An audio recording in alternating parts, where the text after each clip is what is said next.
On the evening of 30th November 1948, a man was found dead on Somerton Beach in Adelaide, Australia. He was well dressed, clean shaven, and positioned against a sea wall in a way that made him appear as though he had simply sat down to rest. There were no signs of violence, no obvious injuries, and nothing about the scene suggested panic or struggle. Yet, almost immediately, police realized something was deeply wrong. Because when they tried to answer the most basic question, who this man was, they discovered there was nothing to work with. No identification, no personal items, no trail. And it was that absence, more than the death itself, that would turn this case into one of the most enduring mysteries in criminal history. That unease only grew once investigators began to examine how the man had been discovered. The body was found around 6:30 a.m. by a couple walking along the shoreline. The man lay on his back, legs crossed, one arm resting loosely beside him. A cigarette sat neatly on his collar, unlit, but placed with intention. To anyone passing by, he looked calm, almost composed. But that calmness felt unnatural.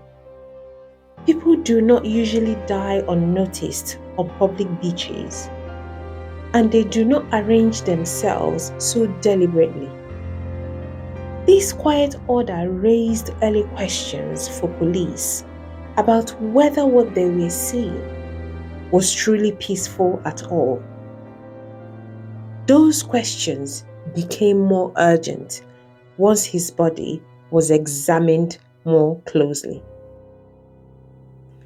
An autopsy revealed several internal abnormalities. His organs were congested, his spleen was enlarged, and there were traces of blood in his stomach. These findings suggested something had gone wrong inside his body, even though the exterior revealed nothing. Doctors considered poisoning as a possibility, but forensic toxicology in 1948 was limited. No known substance could be conclusively identified, and no natural cause of death could be confirmed. After days of examination, the official ruling was blunt and unsatisfying. Cause of death unknown. With no medical explanation, investigators were forced to step back from how the man died and confront a far more unsettling question: who he was and why no one appeared to be looking for him. When police searched the man's clothing, they expected at least a starting point. Instead, they found nothing. No wallet, no letters, no documents, no keys that could be traced. More striking still was what they noticed about his clothes. Every label had been carefully removed, not worn away, not torn accidentally, deliberately cut out. In post-war Australia, this was highly unusual, especially for a man dressed so neatly. The precision of the removals suggested planning rather than coincidence. Investigators believed that if effort had been made to erase his identity, traces of that effort had to exist somewhere. That belief led them away from the beach and toward the railway station. The police later discovered a suitcase left in a locker at Adelaide railway station, believed to belong to the deceased. Inside were clothes matching those worn by the man, along with scissors, thread, and evidence that garments has been altered by hand. On one item, a faint name appeared to have been stitched, possibly Keen or Keen. For a brief moment, it seemed like a breakthrough. But every attempt to trace the name failed.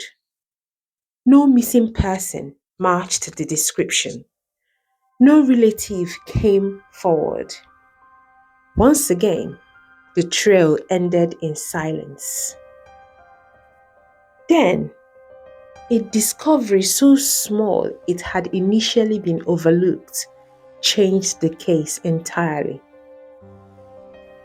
During a second examination of the body, police found a tiny rolled piece of paper hidden inside a concealed pocket in the man's trousers.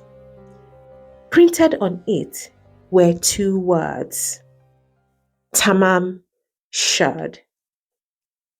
The phrase was Persian, meaning it is finished. It commonly appeared at the end of copies of the Rabayat of Omar Khayyam, a book of poetry. This discovery transformed the investigation. For the first time, it raised the possibility that the man had deliberately left a message behind. And if the message was intentional, then the circumstances of his death might have been deliberate too. That possibility led investigators to search for the book itself.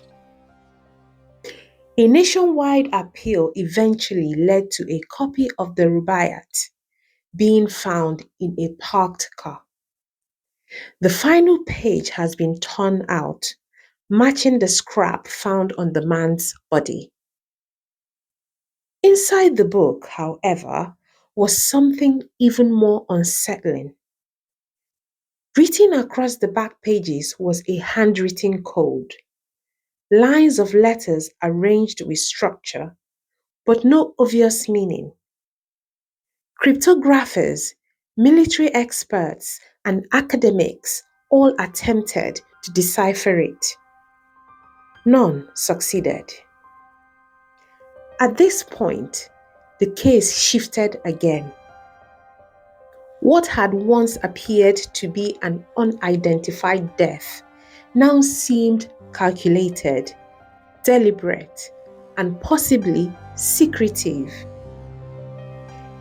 The timing of the death was impossible to ignore.